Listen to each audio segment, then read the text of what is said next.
The Dental Brief is brought to you by Omni Premier Marketing and the amazing guests who bring wisdom and advice that you can put to use to take your business and practices to the next level.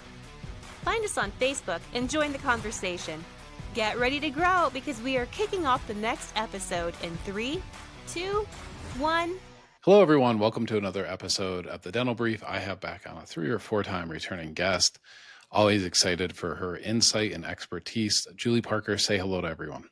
Hi, everybody, and thank you so much, Patrick, to you for having me back. I really do enjoy our conversations. Yeah, same here. I know you get some nice ratings when you come on our program, so I'm happy for that. You're obviously based across the seas on a different continent. You're based in Australia, correct? Correct, down in Melbourne, or as you would call it, Melbourne. Yeah, we would call it that. So much of what is happening there is happening here. The world is much smaller than we tend to think that it is. So first of all, let's talk about dentalmastery.com.au. There's been some changes here. Kind of tell us what's new in your business, and then we'll start talking about how you can help some dentists. Beautiful. Thank you so much for that, Patrick. Yes, I started off with Julie Parker Practice Success, had that for a dozen years as in my consulting entrepreneurship journey. And it was just me through that period of time. And another person came into the dental practice management consulting area, Amina Basile. She had her own business as well. And one day she reached out and she said, let's collaborate. And we get along like a house on fire. We've got the same personalities, same humor. And we have the same philosophy behind what we think makes dental practices successful. So we combined forces over the COVID lockdowns, where we were all of the programs were shut down because all the practices were closed. And so we got together and developed an online dental practice management course that goes on for a year. That's still going strong today. And so over the last few years, we've just combined everything. So everything we do is together now. Dental Business Mastery is the business name, and dentalbusinessmastery.com.au is our website. Yeah, and this is something for everybody to check out. I highly recommend running to the website as soon as you get a minute. Great resources section on there. You can learn more about Julie and your partner.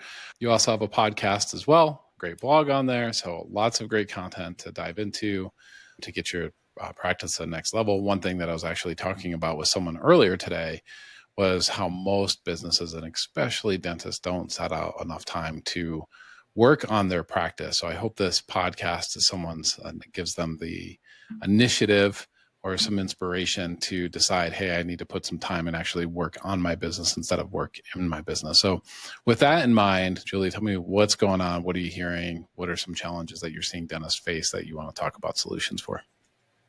As you referred to before, same challenges that America is going through, UK going through, New Zealand, and it's that recruitment space. And something came across my desk this morning. We're part of our online course for dental practice managers, and we've actually had a couple of US students come through as well, which has been lovely and exciting to connect with them on a weekly basis. We have live sessions where we connect with our students. One of the assignments that we have, I think what I read this morning, a response to that could help possibly a lot of dental practice owners and managers out there. And the question is all around helping students identify what really makes them excited about their work and in life general. I think sometimes we move through our worlds with not a strong awareness around that. We don't do a lot of contemplation or reflection unless we actually intend to sit back and do that kind of work. And that's what this particular assignment is all about. One of the questions is that reflect back and think of a time that you felt really energized, happy, enthusiastic about an experience with a patient, and then also an experience with a team member, also an experience with the owner or boss, and then an experience in your own personal life. And it just helps people tap into what really does make me feel excited. And the answer to what makes me feel very excited about a past experience with a previous boss, the answer is magnificent. And I think it's a beautiful first step into doing more working on your business and your team. Because as we know, if team members are unhappy, they will leave, and you get further and further into that recruitment kind of whirlpool, and you feel like that's dominating all your operations of the day. This person responded that she had a previous boss from many years ago when she first started working on the reception desk at this particular dental practice. The boss would come out at the end of every single day for the first 6 months and ask, what did you find really challenging? What did you learn today? What did you find really enjoyable today? And is there anything else that I can help you with? And she said, those 4 questions, I felt I learned more about the job and myself in those 4 questions every day than I have ever learned anywhere else in my life. And now it's been so impactful that I'm a manager now, and I ask those very same questions to anyone new joining the organisation as well. And number one, it does provide the owner or the manager with a beautiful insight, and it's a great support mechanism for that new employee. But it also puts that new employee into that reflective headspace, which is always so important. Otherwise, we get all kind of dragged down with a Groundhog Day of all the usual tasks we have to get done every day. But when we go into a more reflective space, we can actually understand that, oh, there's other reasons why I really enjoy my job. It's not just for the paycheck at the end of the day. Yeah, that's fantastic. How is this? I'm sure you're implementing this with practices that you're coaching. How is it changing in those practices? Well, first of all, let's back up. We'll come to that question in a second. This seems like it's one of those things where people probably think it's a good idea, but then often don't initiate it, right? Or actually get it going. Or maybe they do it day one. They promise their team they're going to do it every day. From now on, we're doing this every day. They do it day 1. They do it day 3. Done. So first of all, what's some discipline or what are you doing to help your practices that you coach like actually follow through and push through on that? So let me start there. I think you need to understand for yourself what the big why is. If you're just doing it as a matter of a task to get done every day, then you'll lose, as a boss, you'll lose motivation with that pretty quickly.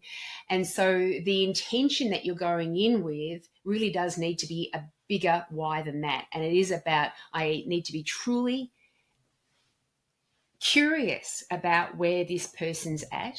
Right. Or this is the kind of impact legacy boss I want to be, and make it bigger. Have your care factor go up. When we interact with our intimate partners, husbands, wives, all the things, we fall into traps when we interact with them just about the things about today. So we get snarky, or is it not snarky, snipey and narky about little bits and pieces. They didn't put the dishes in the dishwasher. They didn't make the bed. They didn't do the gardening, all the things. And I'm getting all irritated about those things. However, if there was a disruption to that relationship and actually separation was on the line, you would be like, oh, hang on a second. Is the gardening worth battling? Or because I'm now seeing the bigger picture, I'm going to start behaving a little bit differently. And so we need to kind of step out of that day-to-day operation mentality of this is a task to tick off my list. And when you do increase the care factor for the individuals that work for you in your organization and really acknowledging these are human beings, and if I help nurture them, they'll help nurture my patients and my business as well. And just to have that kind of contribution and impact on another human being, if you're driven by that kind of mentality, then you'll more likely go ahead and do it every day and get a lot out of it as well. As a support mechanism, I love daily reminders. We've all got our phones with us all the time. If it's something that you've deemed important enough, put yourself a daily reminder at 5 o'clock every evening to go and ask that new team member these 4 questions. Yeah, one thing I love about this is I think, and I see this a lot where dentists are typically introverted or more on that side of the spectrum. And they sometimes can struggle to connect with team members, especially newer team members. This seems like a great way that if you did this every single day, just like lifting a weight, if you did it day in, day out, it gets very, very easy after a period of time. Are you seeing that? Are you seeing better relationships and practices? I mean, obviously you are, you wouldn't be coaching this. Yeah. And I think there's a couple of different types of business owners, people. There are those that are interested in hearing about how they could be doing things differently to get better results, but they keep doing things the same way anyway. And then there are those that are interested about how to do things differently to get better results, and they then commit to getting those actions done. It's like personal change and transformation. We can withstand and tolerate enormous discomfort in our life. It's like that frog in the saucepan scenario, in the boiling water scenario. We can tolerate Sure. all sorts of things, but it's only when you either see the different outcomes that you could get and have that so compelling that that prompts you to change, or today is so uncomfortable that that's prompting you to change. But this sort of stuff works for people who are committed to actually doing things differently. It will just be interesting, but really non-impactful if you're the type that goes, oh, that's interesting, and then starts thinking about something else. Yeah, that makes a ton of sense. I think that's a great thing to implement. I think this is an episode that people should listen to because it's such a, again, to write it down, to actually take action on this, because this is such a simple thing to do. It takes a couple of minutes per day. It's something that's going to spread. We've got about 4 or 5 minutes left. As you know, we keep these episodes brief. Give us another. I don't expect it to be something as awesome and as easy as that, but go ahead and throw something out there, Julie. What else should we practices be doing? Kind of connected to it, and it will involve all the other team members as well. I think one of the traps that we fall into when we're the manager or the owner and we've got team members around us, when everyone's doing what they're supposed to be doing and meeting expectation, we think, that's all true and correct. That doesn't need any attention. But if they slip up, I'm on their back straight away because I'm a good boss and I want to make sure that I'm making people accountable pretty quickly. And I'm all for making people accountable quickly to make sure that they actually understand what success looks like and when they are meeting that success mark or not. But the thing that is more powerful that people respond better to is being told when they're doing a great job. So rather than fall into that trap of everyone's behaving really well, I'm not going to say anything, I'm going to only pick up the negative things, forget about the negative things for the next month and just once a day, every day, pick out one team member and let them know that they're doing a great job. The more specific you can get, the better. The way you are on the telephone when you deal with those cancellations, you are just golden. And I want you to know that I really do appreciate that. And you are hitting the mark with that. And when you do that one-on-one, the motivation for them, the impact on them is enormous. But when you do it publicly as well in front of other team members, you're training other team members this is what success looks like. Because look at Joy and the way she manages the phone. That's exactly what we want to see.